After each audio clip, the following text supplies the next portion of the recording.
ఒక చిన్న బాబు ఎంతో ఆనందంగా బాల గణేష్ విగ్రహాన్ని ఇంటికి తీసుకువచ్చాడు.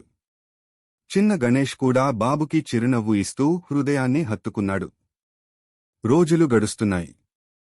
బాబు, గణేష్ ఇద్దరూ కలిసి ఆటలు ఆడుతూ, పాటలు పాడుతూ, పూజలు చేస్తూ ఎంతో ఆనందంగా గడిపారు. కాని 10వ రోజు వచ్చింది. నిమజ్జనానికి సమయం దగ్గరపడింది.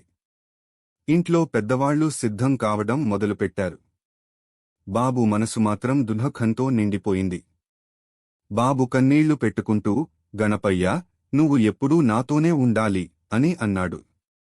గణేష్ తన చిన్న చేయి బాబు తలపై పెట్టి, నేను ఎప్పటికీ నీ హృదయంలో ఉంటాను అని ఆత్మీయంగా అన్నాడు. నిమజ్జన సమయం వచ్చింది. గణేష్ను నీటిలో వదిలేశారు. బాబు కళ్లలో కన్నీళ్లు, గుండెల్లో బాధ.